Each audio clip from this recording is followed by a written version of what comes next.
پاکستان بالکل ناگزیر تھا اور پاکستان کو ناگزیر بنایا ہندوؤں نے ہی ناگزیر بنایا. یہ بھی کہا جاتا ہے کہ قائد اعظم نے اسلام کو استعمال کیا. قائد اعظم کے بارے میں بنیادی بات آپ یہ جان لیں کہ وہ مینوپولیٹر نہیں تھے, وہ جھوٹ بولنے والے نہیں تھے, وہ بے ایمان آدمی نہیں تھے. یعنی ان کے دشمنوں نے بھی, انگریزوں نے بھی اس بات کی شہادت دی ہے, ہندوؤں نے بھی اس بات کی شہادت دی ہے. تو جب آپ ظلم کریں گے, جب آپ زیادتی کریں گے تو پھر پاکستان ملک تو بہت بڑی بات ہوتی ہے, پھر تو گھر ٹوٹ جاتے ہیں. یعنی آپ کے اندر وہ صلاحیت تھی چلانے, ملک چلانے کی؟ جی, ملک چلانے کی صلاحیت نہیں تھی آپ کے اندر. ہم نے ان کے ساتھ انصاف سے کام نہیں لیا, ہم نے ان کی حق تلفی کی, ہم نے ان کو انسان نہیں سمجھا, ہم نے ان کے ساتھ زیادتیاں کی. کہ سب سے پہلے یہ تصور 1930 میں علامہ اقبال نے پیش کیا, تو کیا یہ یہیں سے اس کا آغاز ہے؟ برصغیر میں علیحدہ اسلامی ریاست کے قیام کی جدوجہد کا معاملہ ہے, وہ اقبال سے شروع نہیں ہوا, 40 سال پہلے شروع ہوا. عبدالحلیم شرر جو اردو کے بہت ممتاز ناول نگار ہیں, یہ تصور انہوں نے اس وقت پیش کیا جب ان کی عمر 30 سال تھی, اور یہ اقبال کے خطبہ الہ آباد سے 40 سال پہلے کا واقعہ ہے. 1890 میں انہوں نے یہ تصور پیش کیا, 1890 میں انہوں نے یہ تصور پیش کیا. لیکن عبدالحلیم شرر کا جو یہ آئیڈیا تھا, یہ اس بات کا اظہار ہے, مشیت الہی یہ تھی کہ اس خطے کے اندر ایک الگ اسلامی ریاست بنے. سارے جہاں سے اچھا ہندوستان ہمارا, ہم بلبلیں ہیں اس کی, یہ گلستہ ہمارا. یہ اقبال نے لکھا ہے نا, ہمالیہ کی شان میں ایک شاندار نظم لکھی ہے انہوں نے, اور انہوں نے جو ہے وہ گوتم بدھ کو سراہا ہے اور بابا گرو نانک کی تعریف کی ہے, اور رام کو جو ان کے ہندوؤں کے دیوتا ہیں ان کو امام ہند کہا ہے. یہ اقبال نے کہا ہے نا. پھر اسی اقبال نے لکھا, چین و عرب ہمارا, ہندوستان ہمارا, مسلم ہے ہم, وطن ہے سارا جہاں ہمارا. پاکستان بن گیا, اگر پاکستانی سارے مسلمان اکٹھے ہوتے تو شاید صورتحال مختلف ہوتی اور بڑی تعداد میں بڑی طاقت کے ساتھ ہوتے. یہ خیال رومانٹک اس سطح پر تو اچھا لگتا ہے بہت ہی. منشی پریم چندر جو تھے وہ اردو کے افسانے کے بنیاد گزار ہیں. پوری زندگی جو ہے اردو میں افسانہ لکھتے رہے, اردو میں انہوں نے ناول لکھا. لیکن جب وہ گاندھی کی زیر اثر چلے گئے, اردو میں افسانہ لکھنا بند کر دیا, وہ ہندی میں لکھنے لگے. پنڈت جواہر لال نہرو کی بہن تھی وجے لکشمی پنڈت, انہوں نے ایک مسلمان سے شادی کر لی تھی. گاندھی کو جب یہ معلوم ہوا, پنڈت نہرو کو اس پر کوئی اعتراض نہیں ہوا. گاندھی نے سروجنی نائیڈو کو بلا لیا اور نے کہا, تمہیں اتنے بڑے ہندوستان میں, اتنے بڑے ہندو سماج میں سے ایک بھی ہندو نوجوان ایسا نہیں ملا. گاندھی نے بابا اردو کو اپنے پاس بلایا, انہوں نے کہا کہ ہم اردو کو قبول کر سکتے ہیں, لیکن آپ کو اس کا رسم الخط بدلنا ہوگا. اقبال اور قائد اعظم دونوں اس سے مبرہ ہیں. وہ جب تک نیشنلسٹ تھے تو وہ نیشنلسٹ تھے, اور انہوں نے اس کو اپنی تحریروں میں اور اپنی گفتگو میں اور اپنی شاعری میں برتایا اس نیشنلزم کو. اور پھر جب وہ ٹرانسفارم ہو گئے, پھر جب اسلام نے ان کی قلب ماہیت کر دی, تو پھر انہوں نے وہی پوری زندگی جب تک وہ زندہ رہے وہ اسی اسلام کو پروپیگیٹ کرتے ہیں. اقبال نے بھی عظیم و شان شاعری کر کے دکھائی, اسی کی بنیاد پر قائد اعظم نے پاکستان جیسی شاندار اسلامی ریاست بنا کر دکھائی. بسم اللہ الرحمن الرحیم. آج ایک بار پھر ہمارے ساتھ معروف دانشور شاہ نواز فاروقی موجود ہیں.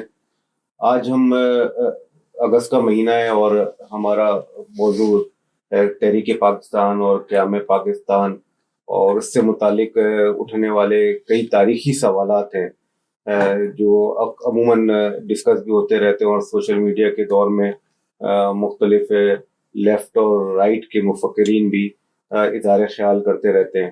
کچھ مسخ تاریخ بھی ہمارے سامنے آتی رہتی ہے, اور کچھ تصورات کو, بنیادی تصورات کو مسخ کر کے جان بوجھ کے بھی پیش کیا جاتا ہے.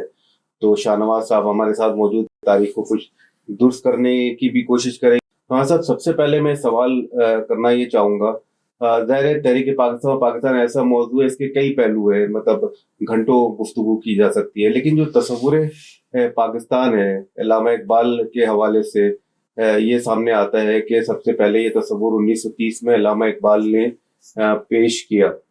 آپ اس کو اس تاریخی طور پہ کس طرح دیکھتے ہیں؟ اس کے کوئی کیا یہ یہیں سے اس کا آغاز ہے یا اس سے پہلے کوئی اس کا پس منظر اور بھی موجود تھا؟ جی بہت شکریہ. دیکھیے, اقبال بہت سگنیفیکنٹ ہے. اقبال کا جو خطبہ الہ آباد ہے 1930 کا, وہ بہت زیادہ سگنیفیکنٹ ہے, بہت زیادہ امپورٹنٹ ہے. لیکن جو برصغیر میں علیحدہ اسلامی ریاست کے قیام کی جدوجہد کا معاملہ ہے, وہ اقبال سے شروع نہیں ہوا, بلکہ وہ اس سے بہت پہلے 40 سال پہلے شروع ہوا. اور میں آپ کو یاد دلاؤں گا کہ یہ شروع ہوا ہے عبدالحلیم شرر جو اردو کے بہت ممتاز ناول نگار ہیں اور بڑے انٹلیکچوئلس میں سے تھے, اور یہ تصور انہوں نے اس وقت پیش کیا جب ان کی عمر 30 سال تھی, اور یہ اقبال کے خطبہ الہ آباد سے 40 سال پہلے کا واقعہ ہے. 1890 میں انہوں نے یہ تصور پیش کیا. اور ان کا ایک رسالہ تھا دل گداز. اس میں انہوں نے ایک علیحدہ اسلامی ریاست کا بر صغیر میں ایک علیحدہ اسلامی ریاست کا تصور پیش کیا, اور ان کا خیال تھا کہ اس پر گفتگو ہوگی, مگر بدقسمتی سے اس پر گفتگو نہیں ہوئی. لیکن عبدالحلیم شرر کا جو یہ آئیڈیا تھا یہ اس بات کا اظہار ہے کہ اللہ تعالیٰ مشیت الہی یہ تھی کہ اس خطے کے اندر ایک الگ اسلامی ریاست بنے, ایک انڈیپینڈنٹ اسلامی ریاست بنے, اور اللہ تعالیٰ نے یہ خیال القا کرنا شروع کیا. سب سے پہلے عبدالحلیم شرر کے قلب پر یہ القا ہوا, اور عبدالحلیم شرر کا تعلق جو تھا وہ یو پی سے تھا, لکھنؤ میں وہ سچویٹڈ تھے, لکھنؤ میں وہ مقیم تھے. تو سب سے پہلے یہ آئیڈیا ان کو آیا کہ بر صغیر میں مسلمانوں کی علیحدہ ریاست ہونی چاہیے. پھر یہ آئیڈیا تھوڑا سا اور آگے بڑھا. 1917 میں خیری برادران عبدالستار خیری اور عبدالجبار خیری برادران کے نام سے وہ تاریخ میں جانے جاتے ہیں. انہوں نے 1917 میں یہ آئیڈیا پیش کیا, اور اس آئیڈیا کی اہمیت یہ ہے کہ انہوں نے اسلامی ریاست کے خد و خال بیان کیے کہ اسلامی ریاست ہونی چاہیے بر صغیر میں مسلمانوں کی, اور اس میں پورا شمالی ہندوستان انہوں نے اسلامی ریاست کے طور پر منتخب کر لیا کہ پورے شمالی ہندوستان میں اسلامی ریاست ہوگی, اور جنوبی ہندوستان جو ہے وہ ہندو ریاست پر مشتمل ہوگا.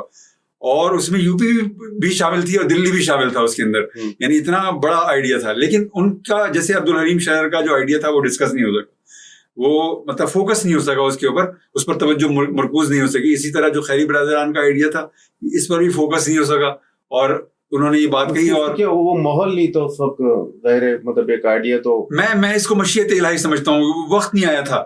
آپ کو معلوم ہے کہ بہت سارے لوگ ایسے ہیں پاکستان کے اندر جو کہتے ہیں کہ یہ جو پورا آئیڈیا ہے پاکستان کا یہ دراصل دوسری عالمی جنگ کے نتیجے میں جو برطانیہ ہے اس کی پسپائی کا نتیجہ تھا, کہ وہ پسپا ہو رہا تھا اور اس نے جاتے جاتے سمجھا کہ وہ بر صغیر کو آزاد کر کے چلا جاتا ہے. یہ بالکل فضول بات ہے, بالکل یہ اس سے زیادہ بوگس بات کوئی کہی نہیں جا سکتی. اسی لیے میں نے جو اس کا تاریخی پس منظر ہے وہ بیان کیا میں نے آپ کے سامنے کہ عبدالحلیم شرر جب یہ 1890 میں بات کہہ رہے تھے تو اس وقت نہ دوسری عالمی جنگ ہوئی تھی, نہ پہلی عالمی جنگ ہوئی تھی, نہ بر صغیر سے انگریزوں کی واپسی کا کوئی امکان تھا, کوئی پاسبلٹی نہیں تھی.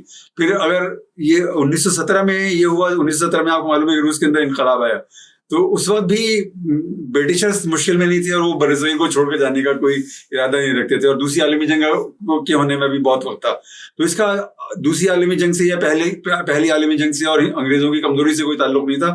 اللہ تعالیٰ کی مشیت جو تھی وہ اس خطے کے اندر ایک پاکستان چاہتی تھی, ایک اسلامی ریاست چاہتی تھی, اور اس کا آئیڈیا سب سے پہلے عبدالحلیم شرر کے قلب پر القا کیا گیا, اور پھر یہ خیری برادران کی. اور پھر 1930 میں اقبال نے یہ آئیڈیا جو ہے فلوٹ کیا, اور الہ آباد کے اندر جو ہے جا کر انہوں نے ایک خطبہ دیا جس کو خطبہ الہ آباد آپ کہتے ہیں, اور اس میں انہوں نے ایک علیحدہ اسلامی ریاست کا تصور پیش کیا, اور جس میں جو کہ بنگال پر, جو کہ پنجاب کے اوپر اور کے پی کے اوپر اور بلوچستان اور سندھ کے خطوں پر مشتمل ہوگی. یہ آئیڈیا انہوں نے پیش کیا, اور یہ میں آپ سے عرض کروں گا کہ یہ بات بجائے خود بہت زیادہ سگنیفیکنٹ ہے کہ اقبال نے ایک علیحدہ اسلامی ریاست کا جو آئیڈیا ہے وہ جا کر الہ آباد میں کیوں پیش کیا. یعنی یہ کتنی عجیب و غریب بات ہے کہ پاکستان بن تو پنجاب میں رہا ہے, کے پی کے میں رہا ہے, سندھ میں رہا ہے, بلوچستان میں رہا ہے, اور اقبال اس آئیڈیا کو پیش کر رہے ہیں جا کر الہ آباد میں. بھائی ان کو یہ خیال لاہور میں پیش کرنا چاہیے تھا, اقبال خود لاہور میں رہتے تھے, تو پاکستان تو پنجاب میں بننا تھا تو لاہور میں وہ ان کو پیش کرنا چاہیے تھا, یا وہ کراچی آ جاتے تو کراچی میں پیش کرتے, یا وہ پشاور چلے جاتے, یا وہ کوئٹہ چلے جاتے, وہ کسی جگہ نہیں گیا. اس کا سبب یہ ہے کہ یہ جو خطے تھے یہ اتنے بڑے آئیڈیا کو ریسیو کرنے کے لیے تیار نہیں تھے. یعنی جو یہاں کے خواص تھے, جو یہاں کے عوام تھے, وہ اس طرح کے کسی آئیڈیا کے لیے تیار ہی نہیں تھے. وہ تو وہ کے پی کے میں آپ کے عبدالغفار خان تھے, پنجاب کے پنجاب پورا کا پورا یونینسٹ پارٹی کے قبضے میں تھا, جو کہ انگریزوں کی پٹھو تھی, اور جو پورا کے پی کے تھا وہ غفار خان کے قبضے میں تھا, جو کہ سرحدی گاندھی کہلاتے تھے. اور بلوچستان تو آپ کو معلوم ہے 1948 میں نیگوشیٹ کر کے قائد اعظم نے پاکستان میں شامل کیا, اور سندھ کا واحد امتیاز یہ ہے کہ اس کی اسمبلی نے 1934 میں یا 35 میں ایک قرارداد اس کی اسمبلی نے پاکستان کے حق میں ایک قرارداد پیش کی, اور وہ منظور ہوئی. اس کے سوا کوئی کنٹریبیوشن اس کا نہیں ہے. تو وہاں گئے یو پی میں جا کر انہوں نے یہ بات کہی. یونینسٹ پارٹی نے تو بڑی مزاحمت کی ہے قائد اعظم کی اور پورے اس خیال کی. جی بالکل. اور پنجاب کے جو خواص تھے وہ اس وقت پاکستان کی طرف آئے جب ان کو لگ گیا کہ پاکستان اب بننا اب تقدیر ہے, اب وہ اوائڈ نہیں کیا جا سکتا, تب وہ آئے. تو اقبال نے وہاں جا کر یہ بات کہی جہاں اس کی ریسیپٹیوٹی سب سے زیادہ موجود تھی. آپ کو معلوم ہے کہ مسلم لیگ جو یعنی برصغیر میں جو مسلمانوں کے سیاسی مفادات کے تحفظ کی جدوجہد کرنے والی جماعت ہے, مسلم لیگ 1906 میں بنگال میں ڈھاکہ میں قائم ہوئی نا. اور آپ کو معلوم ہونا چاہیے کتنی عجیب و غریب بات ہے کہ اس کا صدر دفتر جو تھا وہ لاہور میں نہیں تھا, وہ کراچی میں نہیں تھا, وہ پشاور میں نہیں تھا, وہ کوئٹہ میں نہیں تھا, وہ لکھنؤ میں تھا, جو کہ مسلم اقلیتی صوبہ تھا. اس لیے کہ جو یو پی تھا وہ مرکز تھا, تہذیب کا مرکز تھا, جو آپ کا مذہبی شعور تھا اس کا مرکز تھا, اور تعلیم کا مرکز تھا, اور وہ سب سے زیادہ ریسیپٹیو تھا اس آئیڈیا کے لیے. اور آپ دیکھیے کتنی عجیب و غریب بات ہے, پوری انسانی تاریخ میں اس کی کوئی دوسری مثال موجود ہی نہیں کہ پاکستان جو تھا وہ پنجاب میں, سندھ میں, KPK میں, بلوچستان میں اور بنگال میں بن رہا تھا, اور تحریک پاکستان جو ہے وہ UP کے اندر چل رہی تھی اور دلی کے اندر چل رہی تھی. اور UP کے لوگوں کو وہاں کے لوگ اتنے گرم جوش کیوں تھے؟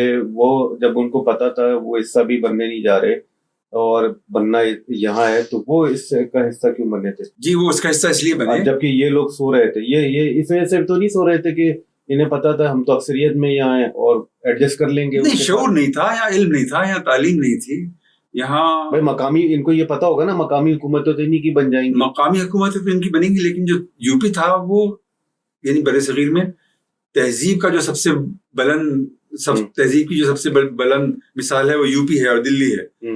اور جو علم کی اور تخلیق کی جو مثال ہے وہ بھی دلی اور UP ہے. آپ دیکھیے نا کہ جو دیوبند ہے وہ بھی UP میں ہے, اور جو بریلوی ہے, بریلوی مکتبہ فکر ہے, اس کی جڑ بھی جو ہے بریلی کے اندر ہے اور وہ بھی UP کے اندر ہے. اور ندوۃ العلماء جو آپ کی مذہبی تعلیم کا تیسرا بڑا مرکز ہے وہ بھی UP کے اندر ہے.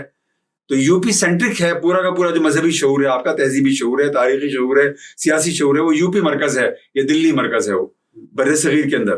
تو اس لیے اقبال کو یہ بات معلوم تھی کہ یہ آئیڈیا وہیں فلوٹ کرنا چاہیے, وہیں جا کر یہ پیش کرنا چاہیے, اور انہوں نے بالکل ٹھیک مقام چنا اور اس کو ریسیو کیا UP کے لوگوں نے, اور اس کے لیے کام شروع کیا. اور تحریک پاکستان UP کے اندر اور CP کے اندر چلی ہے بہت بھرپور طریقے سے. بھی وجوہات اس کی جو اقبال نے بھی سمجھ گئے کہ جی اقبال جانتے تھے. اقبال سے زیادہ باشعور آدمی کون تھا؟ وہ نقطۂ عروج تھے ہمارے شعور کا, ہماری تہذیب کا نقطۂ عروج تھے, ہمارے تاریخی شعور کا نقطۂ عروج تھے. ان سے بہتر یہ کون سمجھ سکتا تھا کہ وہ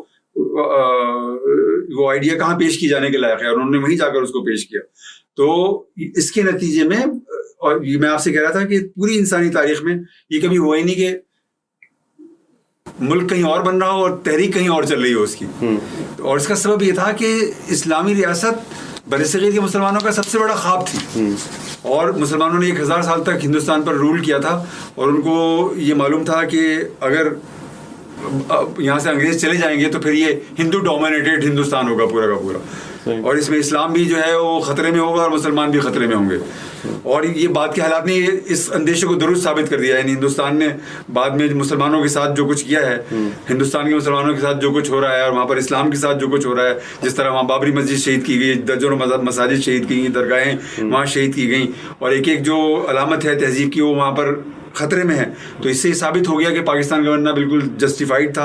اور اقبال یہ بات اچھی طرح جانتے تھے, اور عبدالحلیم شرر کو بھی یہ بات اچھی طرح معلوم تھی بات, اور یہ خیری برادران جو تھے وہ بھی یہ بات جانتے تھے کہ برصغیر میں اگر اسلامی ریاست نہیں ہوگی تو اسلام کا وجود اور مسلمانوں کا وجود خطرے میں پڑ جائے گا. تو یہ جو لیفٹ کے لوگ یہ پروپیگنڈا کرتے ہیں, اور ہماری نئی نسل کے سامنے آج کل ڈاکٹر اشتیاق احمد اور ڈاکٹر مبارک علی کے بارے میں آپ نے لکھا بھی بہت کچھ ہے, یہ کہتے ہیں کہ یہ انگریز کا ایک پلان تھا اور اس کے نتیجے میں یہ پاکستان بنا ہے, یعنی یہ جو حصہ اس کو ملا اس پورے پلان کے مطابق. اور اس کو آپ کس طرح مطلب کیا جواب دیں گے؟ یہ صرف پروپیگنڈا ہے, اس کی کوئی تاریخی حقیقت موجود نہیں ہے, کوئی ایک ایویڈنس بھی ایسی نہیں ہے.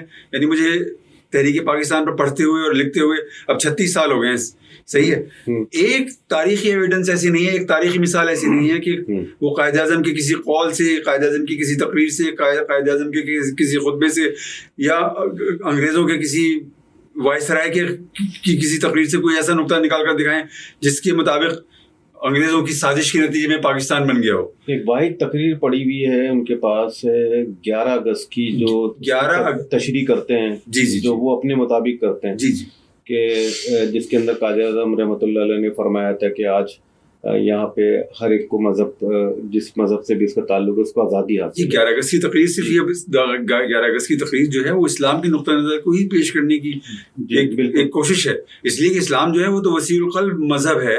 یہ تو کہیں نہیں ہے کہ اسلامی ریاست کے اندر جو ہے وہ ہندو نہیں ہوں گے اور ان کو زبردستی مسلمان بنا لیا جائے گا, اور کوئی کرسچن نہیں ہوگا ان کو زبردستی مسلمان بنا لیا جائے گا, یا کوئی یہودی نہیں ہوگا, یا کوئی سکھ نہیں ہوگا, یا کوئی اور کسی اور مذہب سے تعلق رکھنے والا اس تشریح پہ تو کسی اچھے ایگزامنر کو 10 میں سے 2 نمبر بھی نہیں دینے چاہیے, لیکن بالکل اس کا سبب یہ ہے کہ وہ ذرائع ابلاغ پر قابض ہیں, ریڈیو میں وہ ہیں, اخبار میں وہ ہیں, ٹیلی ویژن پر وہ ہیں, تو انہوں نے اپنی موجودگی کا فائدہ اٹھاتے ہوئے اس پروپیگنڈے کو پھیلایا ہے.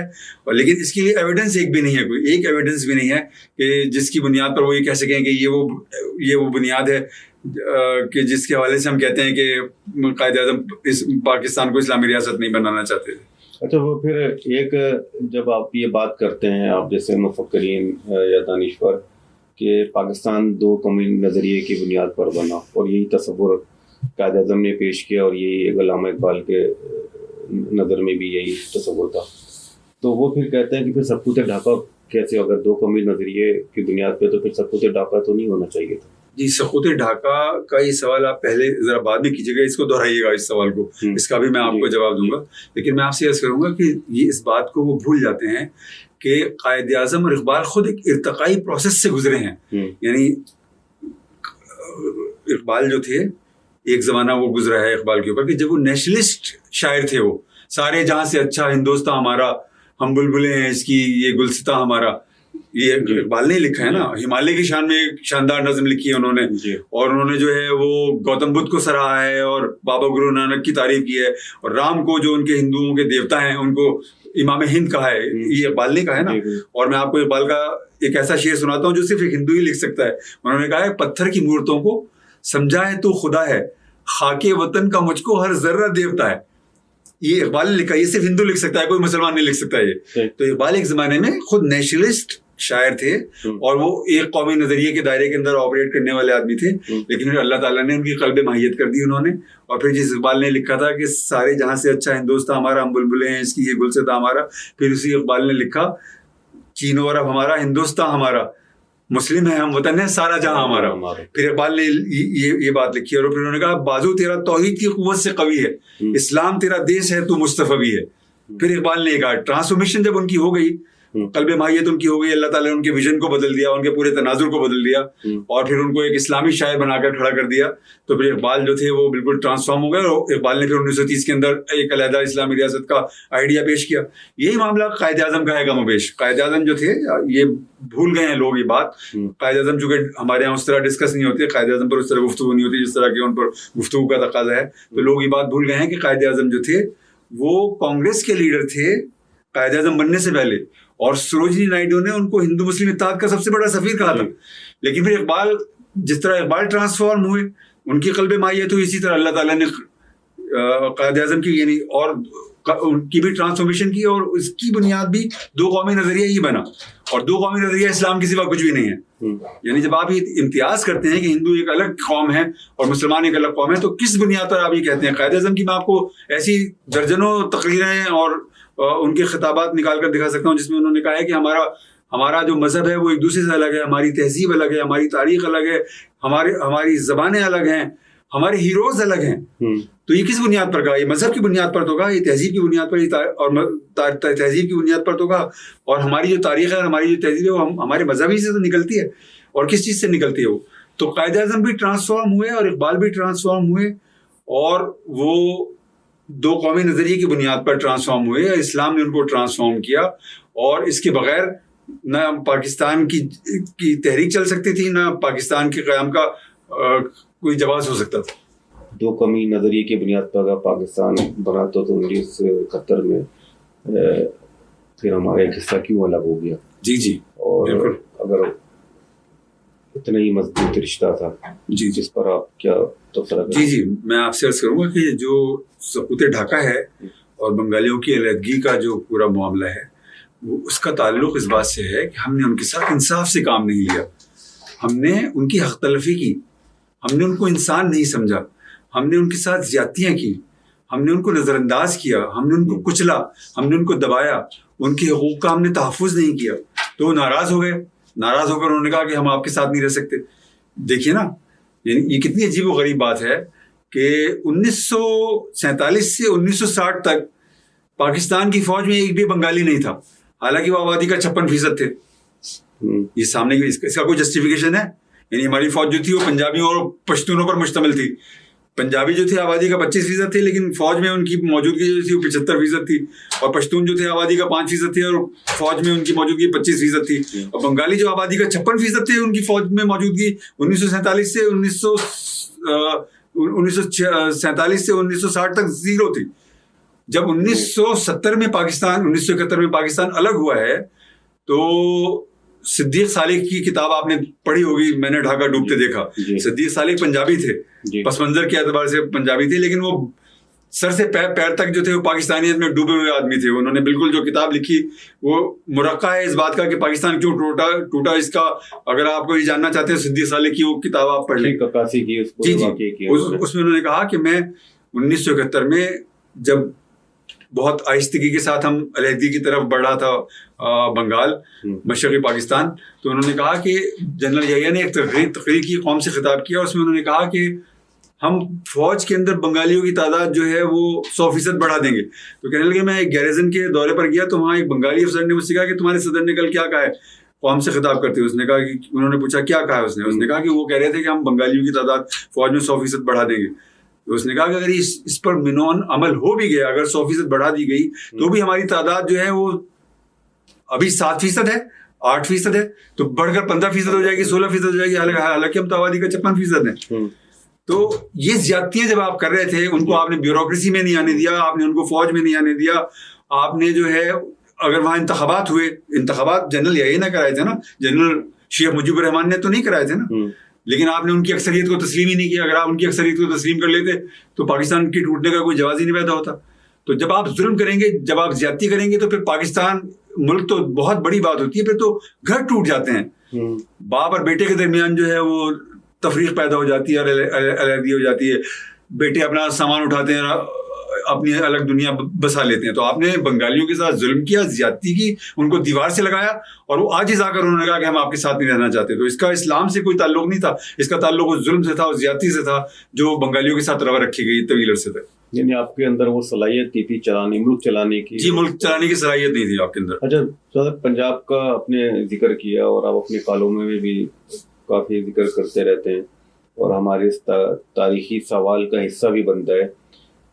پنجاب کے بارے میں بعض لوگوں کا خیال بھی ہے اور اکثر اظہار ہوتا رہتا ہے, پنجاب کبھی مزاحمت پسند نہیں رہا اور ہمیشہ اس نے سامراج کا ساتھ دیا ہے. یہ کتنی تاریخی طور پر یہ بات درست ہے؟ یعنی اس کا کیا پس منظر ہے اس کا؟ جی, اس میں صرف پنجاب کا معاملہ نہیں ہے, صرف پنجاب کا معاملہ نہیں ہے. دیکھیے برصغیر میں جو مزاحمت ہوئی ہے وہ 2 جگہوں پر ہوئی ہے یا 3 جگہوں پر ہوئی ہے. یا تو سراج الدولہ نے کی ہے بنگال میں, انگریزوں کی جو مزاحمت کی ہے سراج الدولہ نے کی ہے بنگال میں, یا دکن میں کی ہے ٹیپو سلطان نے, یا یوپی میں ہوئی ہے. صحیح ہے, 3 مقامات ہیں جہاں مزاحمت ہوئی ہے, ورنہ جو پورا برصغیر تھا اس میں سے کسی جگہ پر بھی انگریزوں کی کوئی مزاحمت نہیں ہوئی ہے. رائے احمد خان کھرل نے بہت اکا دکا کوئی کردار ہیں. ان کی نوعیت جو ہے وہ اجتماعی نہیں ہے کہ پورا پنجاب کھڑا ہو جائے اور ان کی جو ہے وہ مزاحمت کرے. یہ کبھی نہیں ہوا. شہید ہو گئے, پھر اس کے بعد ان کا بدلہ لیا, اس کے بعد نہیں, میں یہ نہیں کہہ رہا ہوں کہ کوئی کردار گزرا ہی نہیں, میں یہ نہیں کہہ رہا, لیکن جو اجتماعی جدوجہد ہے وہ اجتماعی جدوجہد کبھی بھی پنجاب کی طرف سے انگریزوں کی نہیں ہوئی پوری کی پوری, اور KPK میں بھی نہیں ہوئی, اور بلوچستان میں بھی نہیں ہوئی, اور سندھ میں بھی نہیں ہوئی. سندھ میں صرف ہروں نے مزاحمت کی, ان کی ایک چھوٹا سا گروہ تھا ہروں کا جو پیر پگارا کے وہ تھے, یعنی مقلدین تھے, انہوں نے انگریزوں کی مزاحمت کی, ورنہ پورے برصغیر میں کہیں مزاحمت ہی نہیں ہوئی انگریزوں کی. اچھا, ایک سوال اور اٹھتا ہے یا اٹھایا جاتا ہے کہ آج اگر پاکستان نہیں ہوتا, ہندوستان اور پاکستان ایک ہی ہوتے, تو آپ کیا سمجھتے ہیں مسلمانوں کی مذہبی, سیاسی, سماجی صورتحال کچھ مختلف ہوتی آج سے, جو آج کل ہندوستان اگر یہ ایک ہی ہوتے؟ جی, مطلب یہ اکثر اٹھایا جاتا ہے کہ پاکستان بن گیا، اگر پاکستانی سارے مسلمان اکٹھے ہوتے تو شاید صورتحال مختلف ہوتی اور بڑی تعداد میں بڑی طاقت کے ساتھ ہوتے. جی یہ آپ اس کو یہ سمجھتے ہیں کہ کچھ سماجی، سیاسی، معاشی صورتحال کچھ مختلف ہوتی مسلمانوں کی اس خطے میں؟ یہ خیال رومانٹکس اس سطح پر تو اچھا لگتا ہے بہت ہی، لیکن جو پریکٹیکل وہ ہے لائف ہے اس میں اس خیال کے درست ہونے کی کوئی گنجائش ہی نہیں نکلتی نا. اس کا سبب یہ ہے کہ برصغیر کے قیام کے بعد، یعنی پاکستان کے قیام کے بعد، برصغیر کی تقسیم کے بعد جو کچھ ہندوؤں نے مسلمانوں کے ساتھ کیا ہے ہندوستان کے اندر، اور جو خود انہوں نے پاکستان کے ساتھ کیا ہے، اس سے کیا ثابت ہوا؟ اس سے یہ ثابت ہوا کہ ہندو اور مسلمان ساتھ رہ ہی نہیں سکتے تھے وہ. اور اکثریت کے ساتھ، یعنی اگر ہندو اکثریت میں نہ ہوتے اور مسلمان اکثریت میں نہیں تو دیکھیے نا 1000 سال مسلمانوں نے حکومت کی، لیکن ہندوؤں پر کوئی ایک مثال دے ظلم کی، کوئی ایک مثال دے، وہ صرف لاتے ہیں اورنگزیب عالمگیر کی مثال لاتے ہیں کہ اورنگزیب نے بڑا ظلم کیا. 1000 سال کی تاریخ میں صرف اورنگزیب کی ایک مثال لاتے ہیں. اور اورنگزیب نے بھی کی تاریخی شہادت یہ ہے کہ اورنگزیب کے دربار کے اندر بہت بڑی تعداد میں ہندو موجود تھے، اور اورنگزیب نے صرف ان ہندوؤں کو نقصان پہنچایا جو ریاست کے خلاف سازشوں میں مصروف رہتے تھے، اور اس کے سوا انہوں نے ہندوؤں سے کوئی تعرض نہیں کیا. تو مسلمان 1000 سال تک انصاف کر سکتے تھے، مسلمان 1000 سال تک ہندوؤں کو مساوی درجہ دے سکتے تھے، لیکن ہندوؤں کے اندر یہ صلاحیت نہیں تھی کہ وہ مسلمانوں کے ساتھ مساوی سلوک کر سکیں. اس کی میں چند مثالیں آپ کے سامنے عرض کی دیتا ہوں.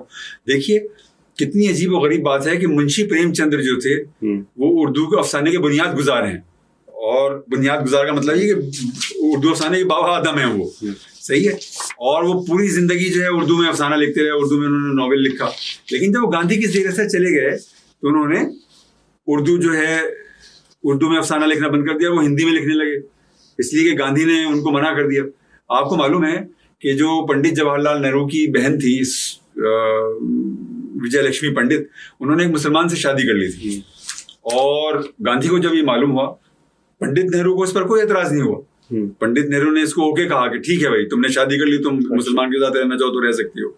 لیکن گاندھی نے سروجنی نائیڈو کو بلا لیا اور نے کہا تمہیں اتنے بڑے ہندوستان میں، اتنے بڑے ہندو سماج میں سے ایک بھی ہندو نوجوان ایسا نہیں ملا جس سے تم شادی کر سکتی ہو. اور انہوں نے جب تک اس کو شادی کو ختم نہیں کرا دیا چین نہیں لیا انہوں نے. اور مجھے یاد آ رہی ہے مولانا محمد علی جوہر کی ایک تقریر یاد آ رہی ہے جس میں انہوں نے گاندھی کو مخاطب کر کے کہا کہ بھائی شدھی اور سنگٹھن کی تحریکوں کے تحت ہندو زبردستی مسلمانوں کو ہندو بنا رہے ہیں، تو آپ اس کو روکیے. اور گاندھی نے نہیں روکا اس کو. شدھی کی تحریک اسی طرح جس طرح جاری رہی. اور میں آپ کو عرض کرتا ہوں کہ بابا اردو کے حوالے سے یہ بہت ہی مستند روایت ہے کہ گاندھی نے بابا اردو کو اپنے پاس بلایا، انہوں نے کہا کہ ہم اردو کو قبول کر سکتے ہیں لیکن آپ کو اس کا رسم الخط بدلنا ہوگا. ہمارا جو ہندی کا رسم الخط ہے وہ آپ اختیار کر لیں، ہم ہندو اس کو قبول کر لیں گے، اردو کو قبول کر لیں گے، اس کو قومی زبان کی حیثیت سے قبول کر لیں گے. تو وہ اتنے زیادہ متعصب تھے کہ وہ ہماری زبان کو، ہمارے مذہب کو، ہماری تہذیب کو، ہمارے آرٹ کو، ہمارے کلچر کو کسی طرح قبول کرنے کے لیے تیار نہیں ہو سکتے تھے. لوگ کہتے ہیں بی جے پی کے زمانے میں ظلم ہوا مسلمان میں آپ کو یاد دلاؤں گا کہ بابری مسجد جو ہے بی جے پی کے زمانے میں ان کے دور اقتدار میں شہید نہیں ہوئی تھی. کانگریس کا زمانہ تھا، کانگریس رول کر رہی تھی، نرسمہا راؤ ہندوستان کا پرائم منسٹر تھا. اور اگر وہ صرف 10,000 پولیس والے لگا دیتے بابری مسجد کی تحفظ کے لیے تو بابری مسجد کو شہید ہونے سے بچایا جا سکتا تھا. لیکن روایت یہ ہے کہ پی وی نرسمہا راؤ جس دن بی جے پی نے چڑھائی کی ہے اس کے بعد پورے دن وہ سوتا رہا اور اس نے بابری مسجد کے تحفظ کے لیے کچھ بھی نہیں کیا. تو یہ خیال رومانٹک ہے اور اس کی کوئی جس کو آپ کہتے ہیں ہسٹوریکل ویلیڈیٹی نہیں ہے اس کے پیچھے. اور پاکستان بالکل ناگزیر تھا اور پاکستان کو ناگزیر بنایا ہندوؤں نے ہی ناگزیر بنایا. اور یہ جو میں نے مثالیں دی ہیں اس سے یہ پتہ چلتا ہے کہ مشیت الہی تو سب کچھ جانتی ہے نا کہ یہ قوم کیا ہے اور یہ قوم کیا ہے.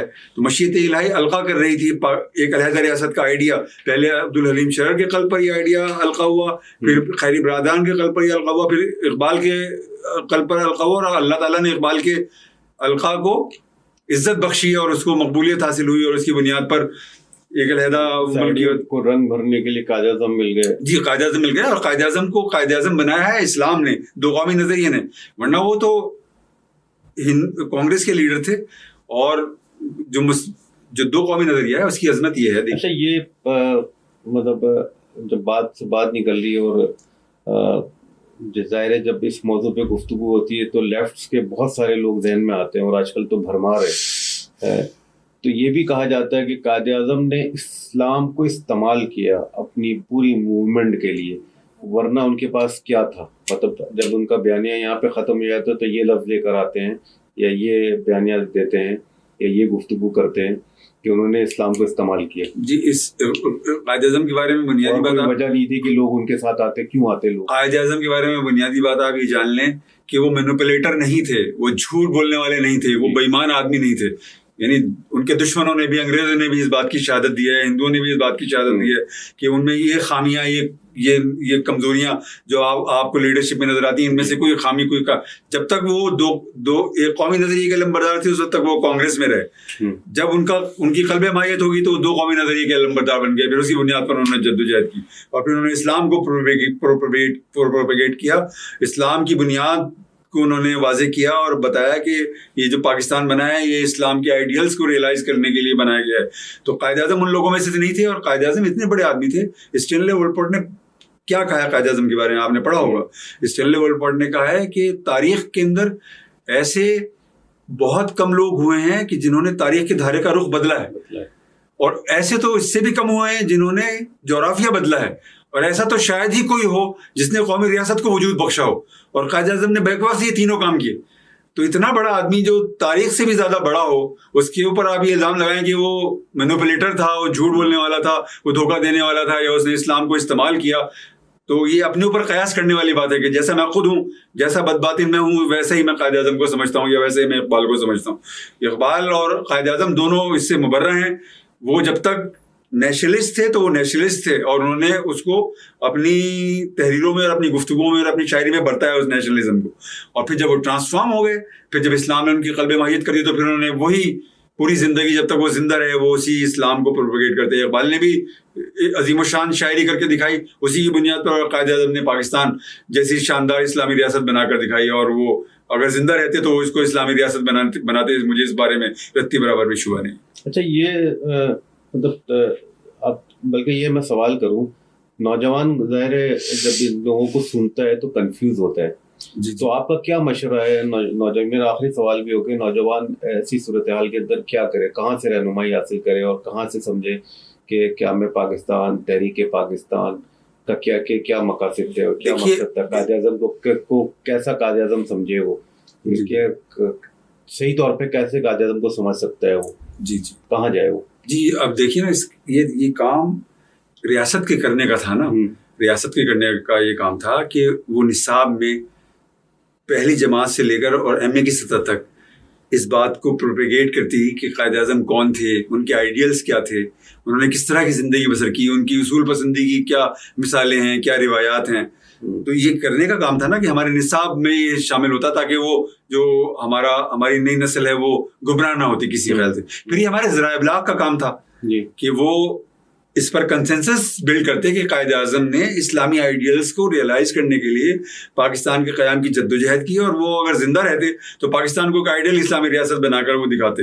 یہ ہمارے ذرائع ابلاغ کے کرنے کا کام تھا, انہوں نے بھی یہ کام نہیں کیا. پھر یہ ہمارے دانشوروں کا, ہمارے علماء کا کام تھا کہ وہ اس سلسلے میں کوئی کردار ادا کرتے. لیکن یہ کتنی عجیب و غریب بات ہے کہ پاکستان کے اندر آپ جرنیلوں کے بارے میں کوئی ایک جملہ آپ کہیں کہہ کر دکھائیں نا, کسی اخبار میں, کسی ریڈیو پر, کسی ٹیلی ویژن پر کہہ کر دکھائیں, 1 منٹ میں وہ آپ کی گردن پکڑ لیں گے اور آپ کی آواز کو بند کر دیں گے وہ. لیکن پاکستان میں کھلے ہیں لوگ, سارے جو سیکولر اور لبرل لوگ ہیں وہ کھلے ہوئے ہیں, قائد اعظم پر بہتان لگانے کے لیے آزاد ہیں, وہ قائد اعظم پر الزام لگانے کے لیے آزاد ہیں, تاریخ کو مسخ کرنے کے لیے آزاد ہیں. ریاست یہاں انٹروین نہیں کرتی, ریاست کو اس سے کچھ لینا دینا نہیں. آپ امریکہ کے اندر جو امریکہ کے آئیڈیلز ہیں ان کو ذرا وائلیٹ کر کے دکھائیں, 1 سیکنڈ کے اندر وہ آپ کی ایسی کی تیسی کر دیں گے. ہندوستان میں جو بی جے پی کے آئیڈیلز ہیں, اب ہندوتوا ہے, اس کے خلاف آپ ایک لفظ آپ وہاں کہہ کر دکھائیں, پھر دیکھیں آپ کا کیا حشر ہوتا ہے.